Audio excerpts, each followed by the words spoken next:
Hey Internet, it's RJ. Welcome back. Thanks for tuning into the show today. Now, today's episode, we are ready to switch from December to January and to a new year. But before we do that, as always, we must close with our regular Q&A. You know the drill. The Riddler goes up, then I just read your questions from here in the order they came in at.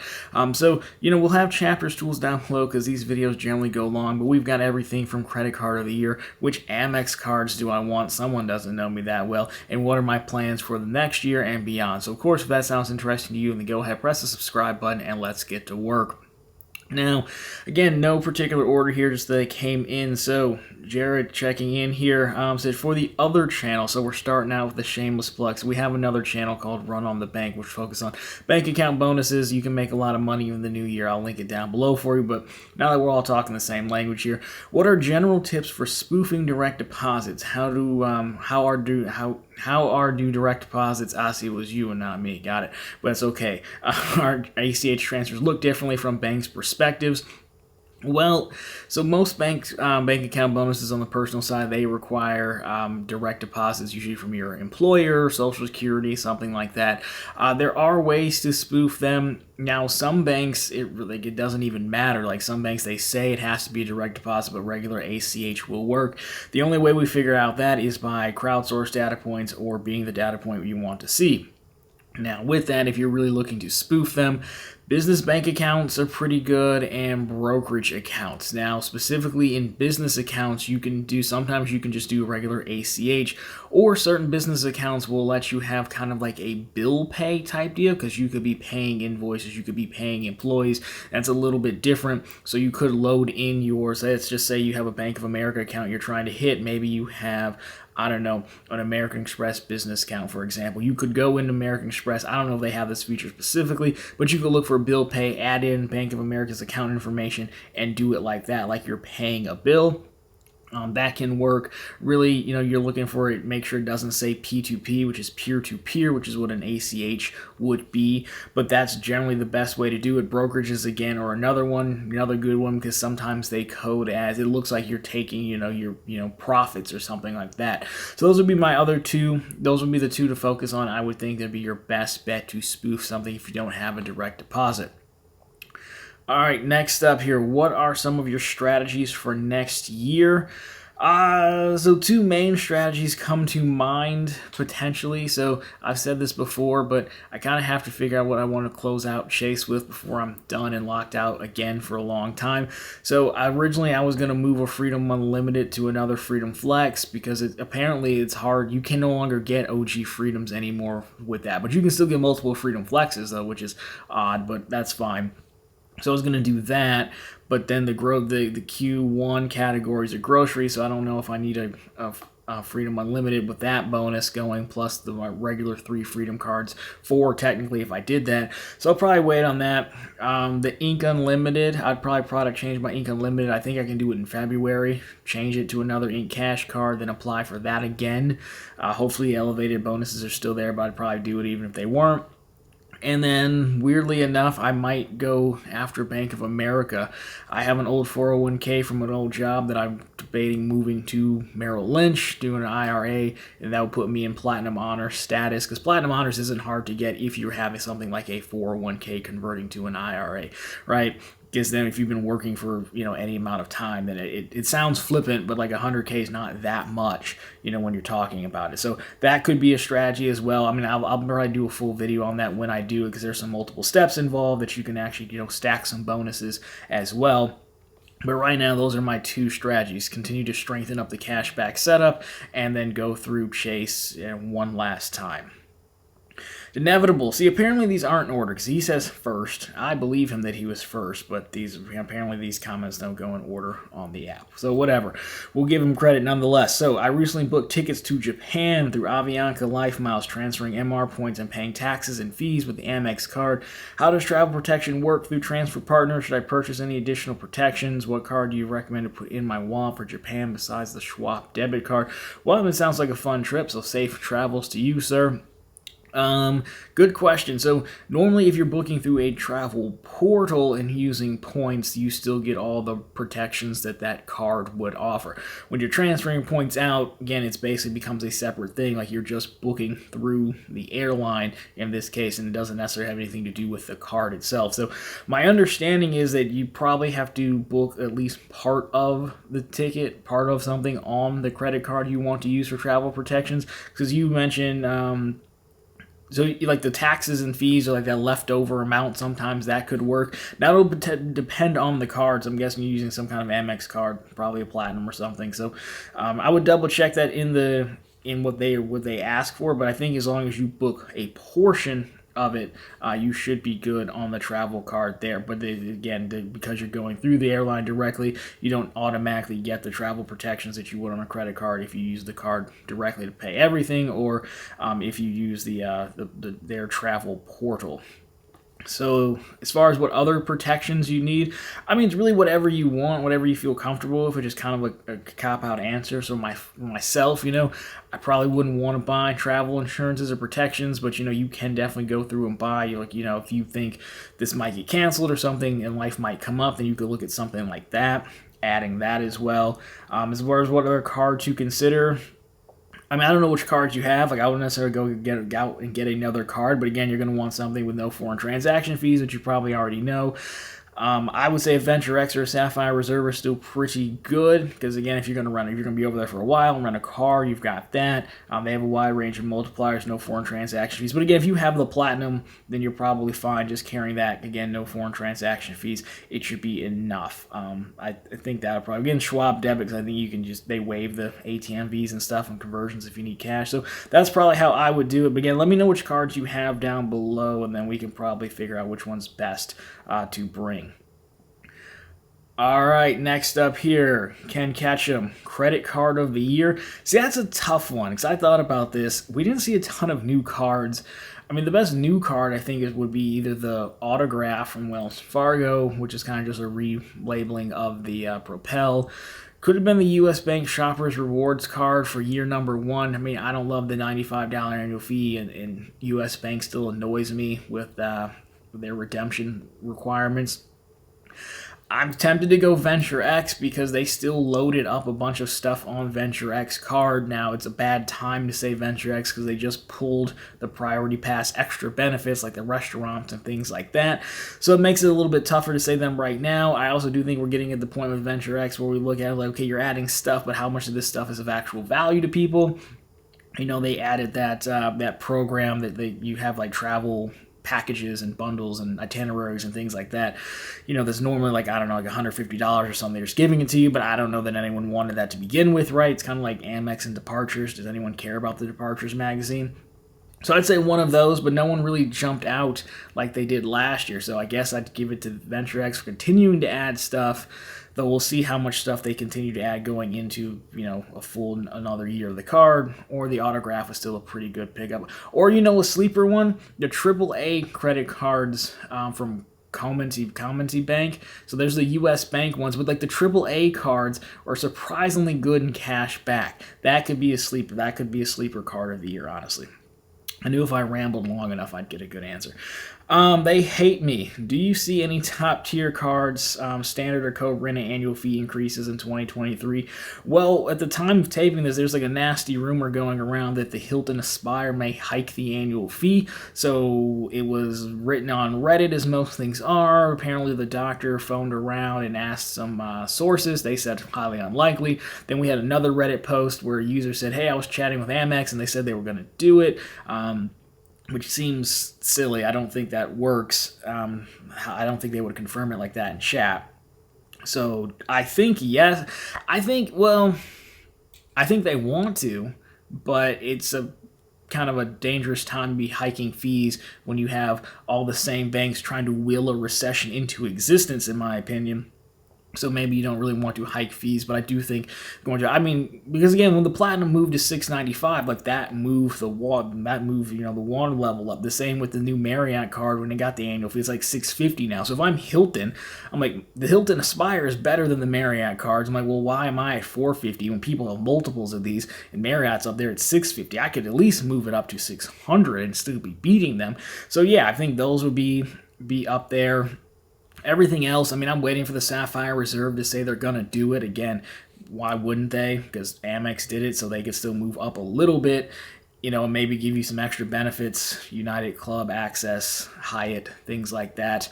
So yeah, I think people like that. I think eventually the Venture X may do it as well, but it's probably 2 or 3 years away because I think the Venture X is going to follow the Sapphire Reserve line from the standpoint of, okay, year number 1 was amazing because they had a 100K offer. Now let's see how many real customers we have. And if we can't bring in other things to help subsidize, then I think they would have to do it as well. But it might be a precarious time to start hiking fees.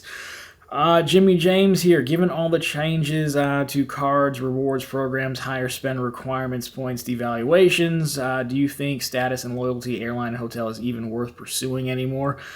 I think it's going to force a lot of people to ask this very question themselves because, to your point, every time they offer more points, then devaluations happen, or they go with dynamic pricing or something silly like that. So, I mean, I've always said, like, it really depends on where you're staying at, especially for hotels, right? I had Marriott Gold on my own, which is like 25 nights a year before, between personal and work trips, right? It's not really a brag. I got it because I used to just stay at Marriott's all the time. But I always stay at like Courtyard, which is like a nice sweet spot. It's like the business chain, right? But like upgrades, Marriott Gold doesn't really do any good there, right? So would I chase at Marriott Gold in my case? No. Would I go higher? If you want to go higher to Platinum, then you got to be staying at places routinely that matters and upgrades are available.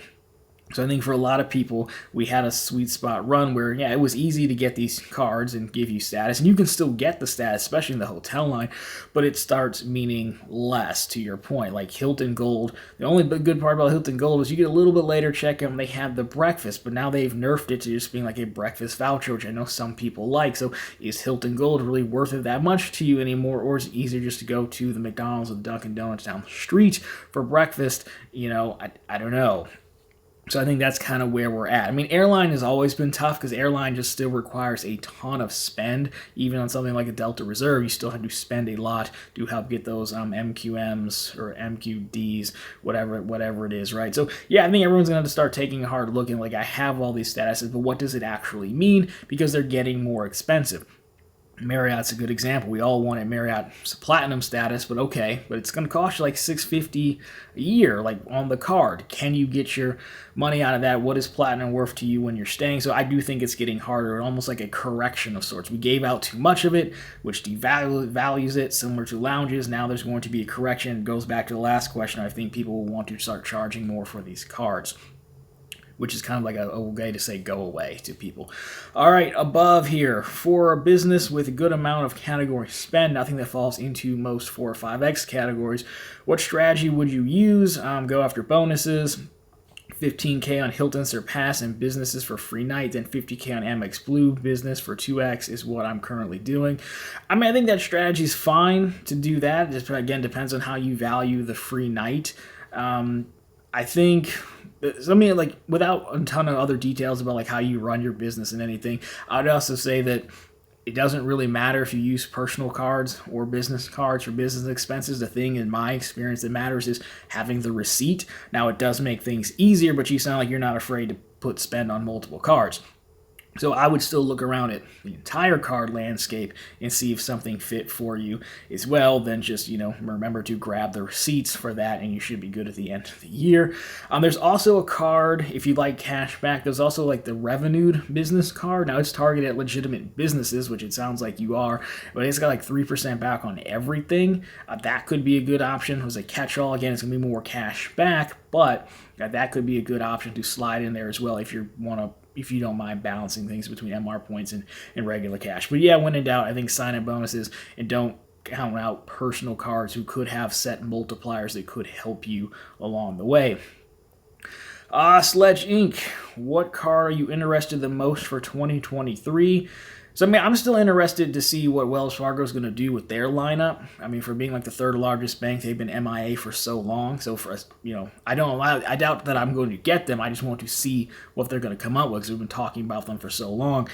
So, cards for me personally, I think it's probably going to see how this Bank of America play goes and see if it's worth it for me again. Because we talked about it earlier in the show, but I know they've got a bonus to move over. At least if you move over like $100,000, which my 401k is right around 120, something like that, they'll give you a bonus to Merrill Lynch if you go join Preferred Rewards. So then we're looking at a customized cash and unlimited cash. And I kind of want to replace the U.S. Bank Cash Plus. I've said it before. U.S. Bank redemption rules really annoy me. So yes, even though it's a 5% card, it's my only 5% card that limits the way I can cash it out, which is annoying. So for me right now, it's hard to see how this Bank of America play comes into play, which is probably going to be within the first month or two of the new year, and then you have to be Preferred Rewards, have your balance for 3 months. So probably Q2 is when I'd be starting to get some of those two cards, seeing how that goes. So that would be for me what I'm looking forward to right now, which is boring, but they could be good. So I'm interested to see how it goes. All right, next up, what credit card do you recommend for plane tickets direct with the carrier? I'm not a huge fan of travel portal purchases. I mean, I think the best one is probably the Platinum card. Again, it's 5x back on airlines booked directly. Now it sucks because the hotel 5x isn't going to help you because that's through a travel portal. So it's really how much of the other stuff do you value on the Amex Platinum? If you want the best and you're traveling a lot to want a credit card for booking flights, and if they're Delta flights especially, then I think the Platinum card is your option. If not that, I would also throw out something that I've started doing more of. Back to one of our other questions is, since I'm not going to get status, and statuses don't matter to me, simply flying Delta, I will go to whatever my Freedoms category is and just go buy Delta gift cards and purchase the ticket that way, because you're still getting 5x. I think that's good as well. Everything else, I know Chase forces you through the portal usually. It's not as high multiplier on travel. So yeah, I think you're at the Platinum card. I think, again, it depends on how much you value it. If not the Platinum, and then you're probably looking at whatever best airline card, co-branded card works for you. So if you're United's got a good choice, right, between the Club card, the Infinite card, which gets you the lounge access, or the Quest card, or even the Explorer is a pretty good one. So you have your pick. So if it's not, I would do that. Look at the co-branded cards, or if you want one that kind of works all around, but technically still favors Delta because the Sky Club benefit, then it's probably the Platinum card. So if you tell me what airline you fly most down below, I can probably pick a card for you, if that helps a little bit more. Luke's Points and Miles, he's a good friend of the show. He gave me the name Mr. 5X. How many American Express cards will you be applying for in 2023? There's not a single American Express card I'm interested in next year. Sorry. It's just I've done the Platinum, I've done the Gold. At some point, I think I could go through the business lineup, the Blue Business Cash maybe. I'm not anti-Blue Business Preferred, but again, I think they want you to cash that stuff out for statement credits, I think, and it's $95 annual fee. I like Amex's co-branded cards a lot better, especially the Hilton and Delta line, but Amex really isn't on my list right now. So, but I think you knew that when you wrote it in. You just wanted to see what I would say. So, no Amex cards on the radar, but let me know which Amex card you recommend, Mr. MR Points Extraordinaire. All right, Doc, what cards do you want 2023? So, I'll run through this really quick. I think we covered, though, it's going to be those two Bank of America cards, the customized cash and the unlimited cash. Once I pull off my Preferred Rewards play, if I commit to that, probably one more Ink card, flipping the Ink Cash to the Ink Unlimited to the Ink Cash. There's that blue PNC Cash Rewards business card that I'm going to pick up next time I do the PNC business banking bonus as well. So those would be the ones that stand out to me right now. I'll probably flip my Discover. No, not my Discover. My Double Cash to a custom cash as well. I've only had it for like 3 months, so it's a little early. I think at the 6-month mark, you could call, and maybe if you get the right person, they might let you do it. So that would probably be it. And then, I could always take another run of the City Premier, but I don't know. We'll see. So for right now, that's more than enough cards, I think, for right now. At least the first half of the year. So that's the plan anyways. All right, Mr. Red Sox Nation here. Hey, RJ, when will we change BLMs and Black Lives Matter to mean Billionaire Lives Matter instead of Black Lives Matter? Poor people are living high.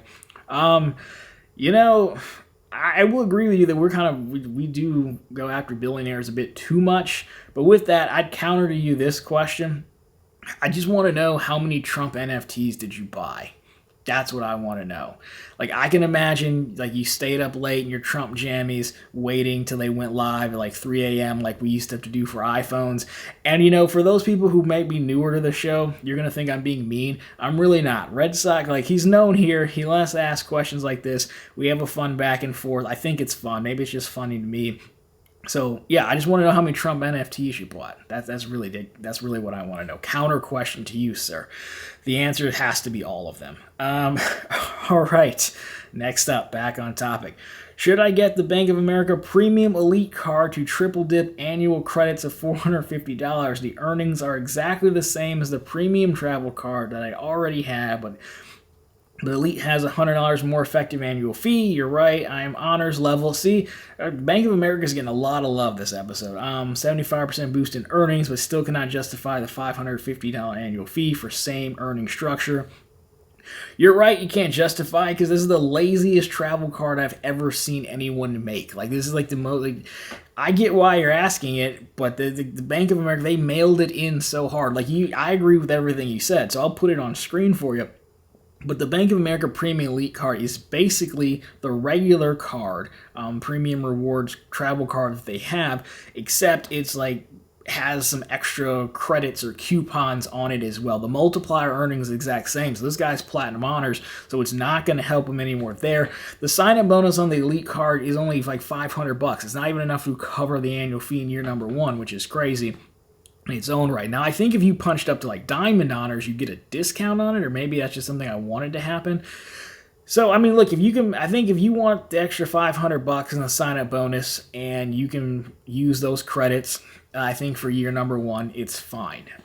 For year number 2 and beyond, I really don't see it. I really think it's just prepaying for a bunch of stuff that you could just buy anyways. You said it. It's too similar to the baby brother card. It's no different. So for that reason, yeah, year number 1, sure, double dip your credits and everything. But unless I'm missing something, I don't really see it lasting more than year number 2. This is really a card they have to cross-sell to people in Platinum, in Diamond Honors, but you know better already, right? So I agree with you. Yeah, it's really hard to justify considering it's the same exact card beyond year number 2. Especially when like the Venture X is out there if you want like a travel card. But again, you being in Platinum Honors, I get why you want to stay in Platinum Honors. So there we go.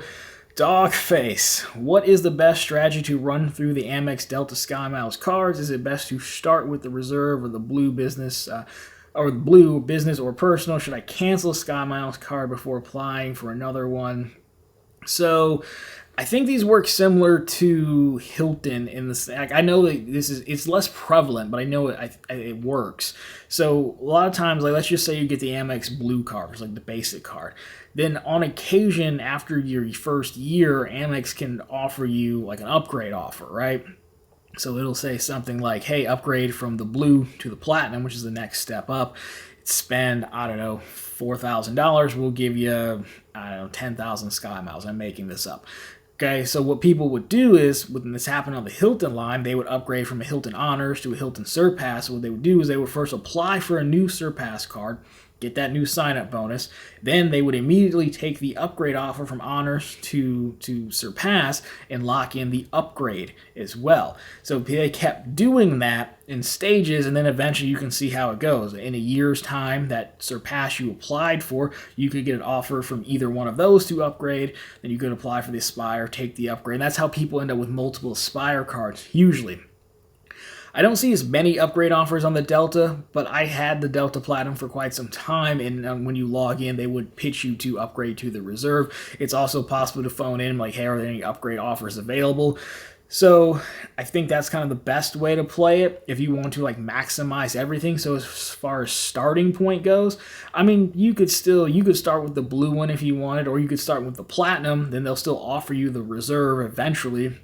Apply for the Reserve, upgrade the Platinum, then you could still go back, get the blue, and play that. Oh, because there's a gold in there too. I'm skipping the gold. So yeah, you could. I think that's the best way to play it for like maximum value. All right, Clouds Credit. thoughts on the Schwab TD merger and if you think Schwab will introduce a new card. It's funny, it took me a minute because I was like, didn't they do this already? So they finalized the merger. So Charles Schwab buying TD Ameritrade.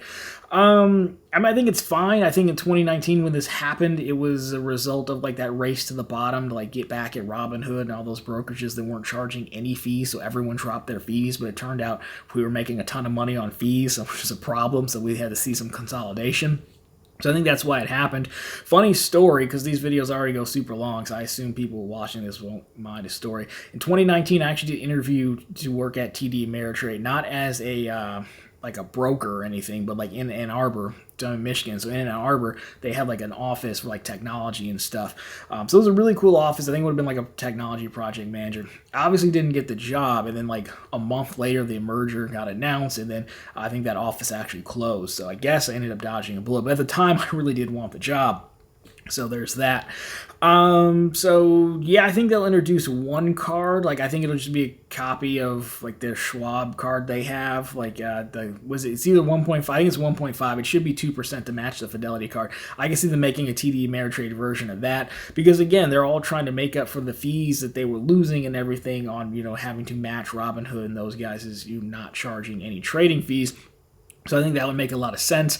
I don't think they'll get a TD Ameritrade Platinum card. I think Charles Schwab, Morgan Stanley have a different brand perception or image than TD Ameritrade has, which is not a shot at TD. Again, I wanted to work there, so it's not a shot at them. But I don't think they're going to be like a TD Ameritrade Platinum card. But I can see them making one because they still cross-selling products is the name of the game. So yeah, I could see them doing something like that. I really just hope they make it at least 2%, make it compelling. But they probably won't.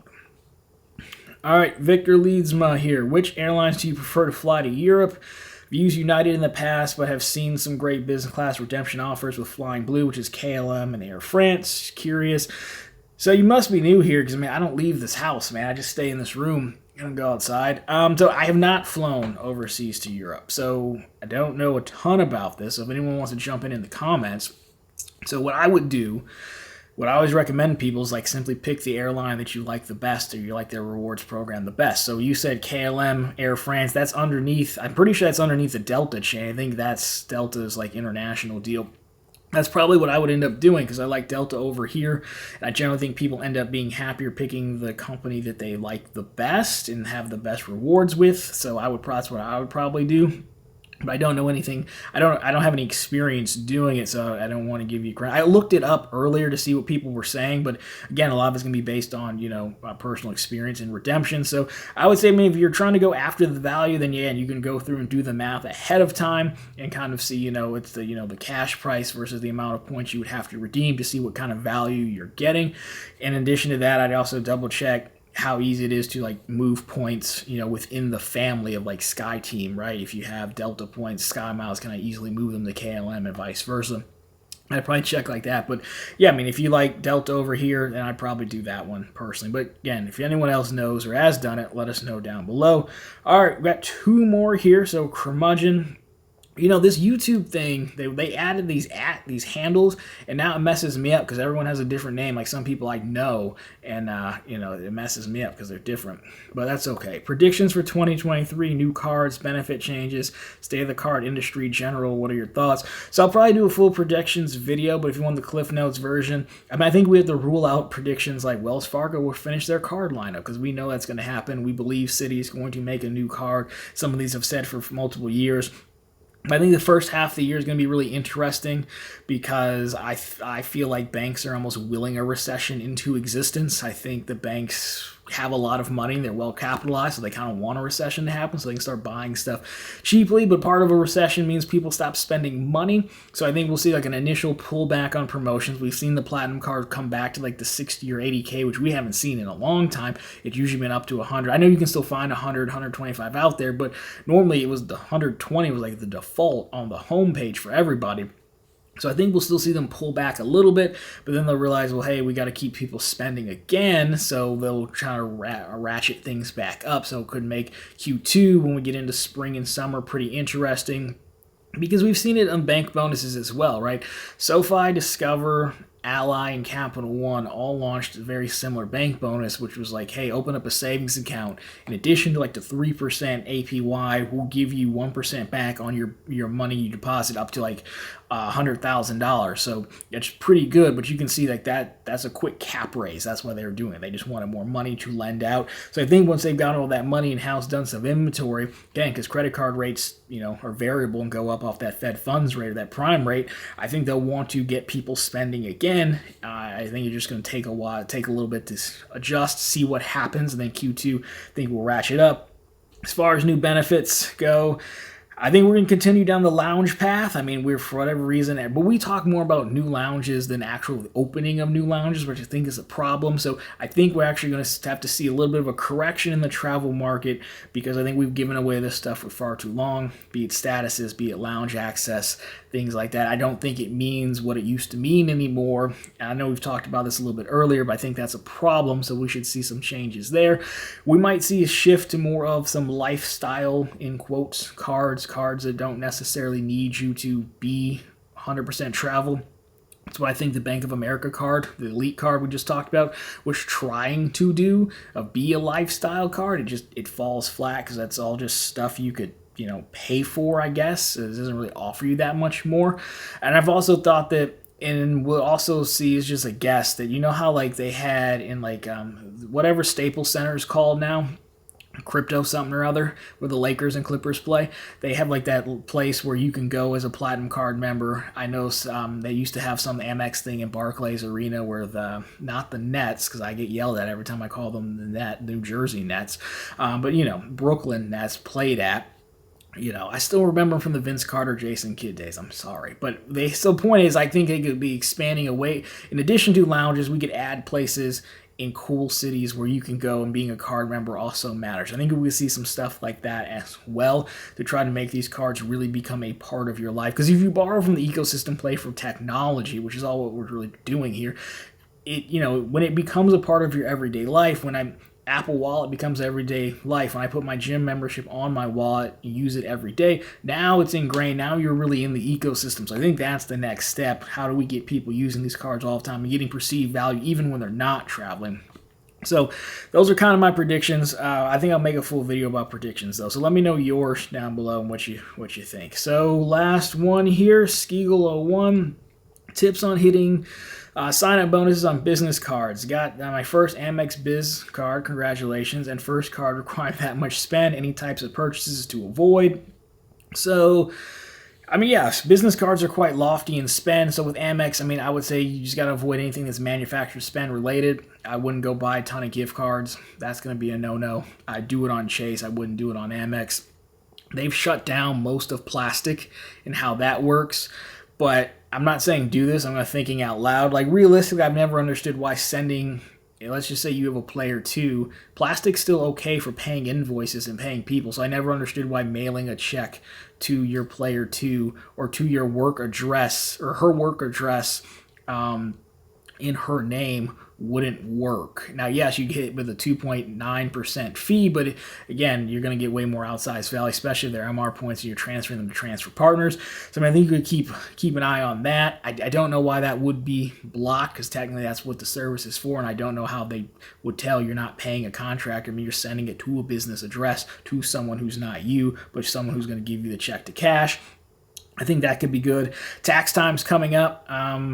The federal paying federal taxes, 1.98% on that. Yeah, it sucks. I'm pretty cheap too. I don't love paying the fee, but again, you're going to make more money, especially if you got something like the Blue Business Cash or Blue Business Plus. The points you earn would still technically give you a little bit margin over the processing fee. Other big home projects, things like that, obviously use the card for every transaction. But I'm sure you've already thought of that. Prepaying stuff is pretty good. Sometimes you can prepay utilities, cable bill, water, stuff like that. But sometimes they don't like taking Amex, which makes it a little bit harder. But prepaying can be generally good. stuff like that. So those would be my top tricks. I mean, it's nothing crazy. I don't know of any, because it's Amex. They're very sensitive, so I don't want to come up with any crazy strategy, right? That's kind of the catch here. If it was Chase or something, and we'd probably get a lot more liberal with it. But I think those are gonna be your tried and true. Honestly, so yeah, even though you're going to pay a processing fee, I mean, I would save that to the last minute, right? So it's a 3 month, wait until you've got 3 weeks left and then do that, so you're paying as little processing fee as possible. But stuff like that usually gets the job done. Unfortunately, I mean, we've Amex. We did a video on like their auto purchasing program, where if you're looking for a car, the program will let you buy part of a car on a credit card. So there are definitely some things out there. Again, not everyone's in the market for a car, so Amex isn't averse to everything. It's really just the manufactured spending. So everything we listed isn't actually manufactured spending. It really would just be buying the gift cards and things like that to avoid. But of course, enjoy the points, or just send your favorite host a check. I don't know. I seem trustworthy. I'll probably mail it back to you. So, anyways, that was a lot of questions. I think we covered everyone. So of course, if you need any additional follow-up, let me know down below. I'll be happy to talk more with you. I know I asked you guys some follow-up questions too for your questions, so we can definitely chat down there. So that is it for the year. So as always, thank you so much for watching. Of course, enjoy 2020, the start of 2023. Of course, I'll be back on Sunday with the Around the Net show anyways. No days off. We just have to make it dramatic because it's the end of the year, as everyone always does. But anyways, guys, if you liked it, drop me a thumbs up down below. If you find it particularly interesting, consider subscribing to the channel. Again, posting content just like this and right back here on Sundays, including this Sunday, which is like New Year's Day, I think, with the recap, all the news you can use in the week that was in credit and finance. Anyways, guys, thank you so much for watching. Thank you so much for watching, participating, commenting this year. Thanks. It's been a great 2022, and we will see you on the other side in 2023.